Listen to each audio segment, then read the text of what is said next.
안녕하십니까. 오늘 이천동 섣불상을 잡다를 강의한 강민철이라고 합니다. 저는 안동에서 나고 자라서 아직도 부족해서 안동에 살고 있는 강민철이라고 합니다. 먼저 오늘 소개할 목차를 보여드리겠습니다. 네, 한번 보시면 임진왜란 이여성 장군의 설화, 그리고 두 번째 우리나라 섣불상의 특징, 세 번째 이천동 섣불상의 특징, 네 번째 네이버 웹툰 제비원 이야기, 다섯 번째 제비원 연미사와 연희처자 이야기, 여섯 번째 한 2분 정도 Q&A 시간을 가지려고 합니다. 한번 보시겠습니다.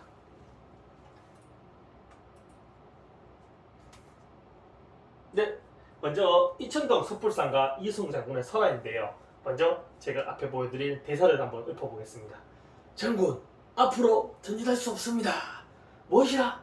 저 부처의 목을 쳐라! 네, 이 내용은 앞에 보시는 것 같이 이여성 장군에 관한 설화인데요. 임진왜란 당시에 명나라에서 파견된 이여성 장군이 이 경남권에서부터 서울로 올라가기 위해서 이 연민사 앞을 지나가게 되었는데요. 어느 부처의 힘에 의해서 전진하지 못했고, 이것을 알아차린 이여성 장군이 부하들을 이용해서 이 제비원 섣불상에 목을 쳤다고 합니다. 그래서 지금 보시는 것과 같이 이 사진에 보시면 목 부분이 붉은색이죠. 이렇게 목이 붉어진 채로 전해 내려오는 이여성 장군의 설화입니다.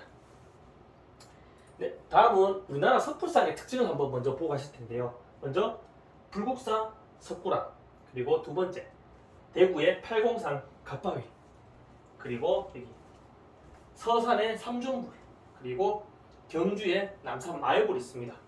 특징을 보시면 아시겠나요? 네, 보시면 불국사 석굴암과 팔공산 갓바위는 큰 바위를 깎아서 만든 부처상입니다.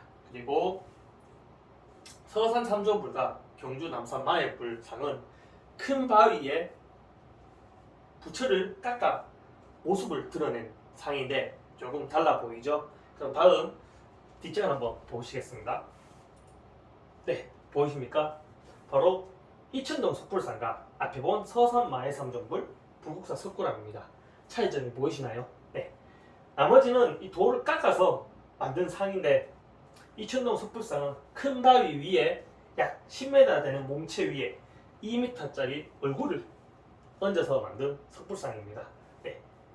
뭔가 듬직하고 뭔가 자연과 어우러지고 아름다운 모습을 가지고 있죠. 네, 여기 사진은 보이실지 모르겠는데 여기 조금 보이는 사람입니다. 이 사람보다 한 10배 가까이 큰 상입니다. 네, 다음 보시면 제비원 이야기라고 해서 네이버에 검색해 보시면 나오는데요. 이 지원 경상북도에서 문화 콘텐츠 진흥원에서 지원을 하고, 작가는 주호민 작가, 그리고 이 제목은 제비원 이야기, 그리고 내용은 이천동 섣불상의 설화와 연미사 창건 설화가 있습니다.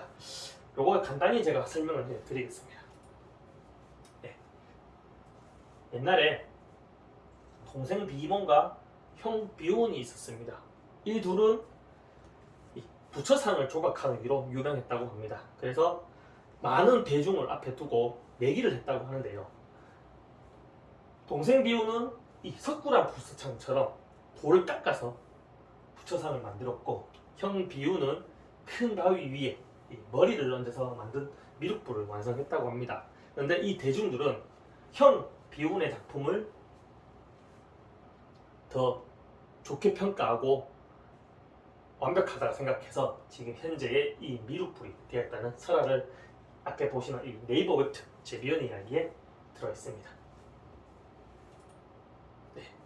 제비원 이 석불상이 있는 곳이 제비원 연미사라고 하는 곳인데요.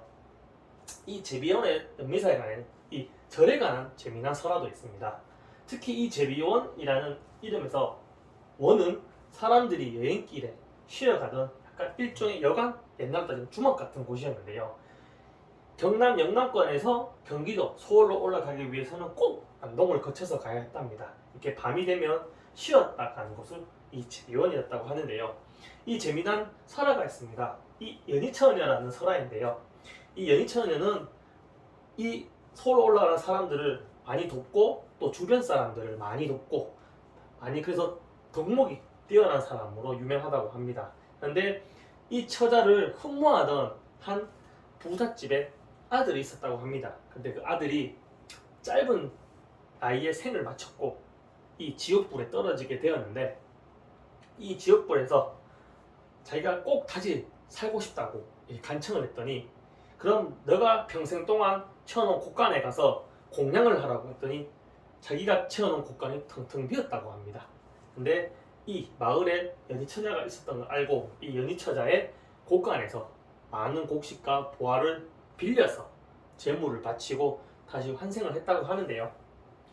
이 내용을 연희처에 찾아가서 얘기를 하고 자기가 빌려온 것을 갚으려고 하니 연희처가 자기한테 주지 말고 이 제비원에 이 절을 하나 지어달라고 해서 지금의 이 연희처자 이름을 딴 연미사가 되었다는 아름다운 설화입니다. 네, 이 연미사 이천동 섭불상에 많은 설화들이 있습니다. 마음씨 고운 연희처녀, 방금 설명드린 연미사의 절의 설화, 그리고 미륵불 조각 현재 네이버 웹툰에 있다고 말씀을 드렸죠. 그리고 절짓기 시작 연미사와 법명사 설화가 있고요. 그리고 맨 처음 제가 대사를 탔던 이여송 장군 제비연 미륵불을 뺀 이여송 임진왜란 설화, 그리고 제가 이 내용을 조사를 하면서 가장 재미있게 들었던 설화인데요. 제비가 된 목수와 웃박골이라는 설화입니다. 혹시 울산바위에 대한 전설을 아시나요? 잘 모르신다고요? 그럼 제가 한번 설명을 드릴게요. 금강산에서 하느님께서 아름다운 산을 만들기 위해서 전국에 있는 바위들에게 이제 소문을 냅니다. 우리가 흔히 말하는 금강산 찾아가자 12,000봉 아시죠? 그 봉우리를 만들기 위해서 전국 팔도의 바위들에게 소문을 냈는데요. 이 울산에 있던 바위도 이 소문을 듣게 되고 금강산에 열심히 뛰어갑니다. 열심히 뛰어갔는데 금강산에 가기 전에 지금의 설악산에 도착을 해서 봤더니 너무 산이 아름다워서 여기가 금강산이라고 내려앉았는데, 그게 바로 지금의 설악산이고 그리고 지금의 울산바위라는 전설이 있습니다. 네, 이와 비슷하게 제비가 된 목수와 웃박골이라는 전설이 있는데요. 이 안동이라는 곳에서 두 바위가 경쟁을 하게 됐다. 미륵불이 되기 위해서 경쟁을 하게 됐답니다. 네, 여기서 첫 번째로 이긴 바위가 지금의 이천동 섭불상이 되었고, 뒤늦어버린 바위는 늦었던 그 자리에 다시 안착을 하게 됐는데 거기가 웃바웃골이라는 동네가 됐고, 또 이 웃바웃골은 이 바위가 울기 시작하면서 우는 바위가 됐다고 해서 웃바웃골이라고 지정되었다고 합니다. 아주 재밌죠? 자, 이제 Q&A 시간인데요. 혹시 궁금하신 사항 있으면 한번 물어보시겠어요? 네. 이곳을 어떻게 찾아가냐? 주차장, 그리고 입장료는 내냐? 물어보셨는데, 네, 입장료는 당연히 무료입니다. 그리고 주차장은 이 사진 앞에 보시면 작은 공터가 하나 있습니다. 그 공터에 주차를 하시고 한 100m 정도 걸어가시면 이 연미사 절을 아까 통해서 이 이천동 섭불상까지 올라갈 수 있습니다. 혹시 다른 질문 있으신가요? 네. 그럼 다른 곳도 혹시 추천할 만한 곳이 있냐고 물어보셨는데요. 네, 저는 아까도 말씀드렸다시피 안동에서 자라서 안동에서 컸던 사람입니다. 제가 두 번째로 아름답다고 생각하는 곳이라 할까? 그곳은 바로 병산서원이라는 곳인데요. 하회마을 가는 길에 갈라지는 길에서 왼쪽으로는 병산서원, 오른쪽으로는 하회마을이 있습니다. 병산서원으로 가보시면 병산서원도 참 아름답습니다. 하지만 병산서원에서 건너편으로 바라보는 하나의 산이 있는데요. 산 아니면 강 이렇게 있는데 보시면 정말 병풍처럼 아름답게 펼쳐져 있습니다.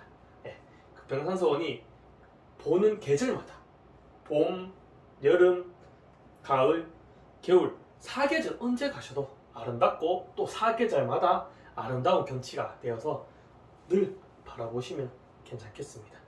제가 꼭 추천하는 곳이니까 연미사도 가보시고 병산서원도 꼭 가보시기 바랍니다. 네, 두 분 질문 감사합니다. 자, 다음으로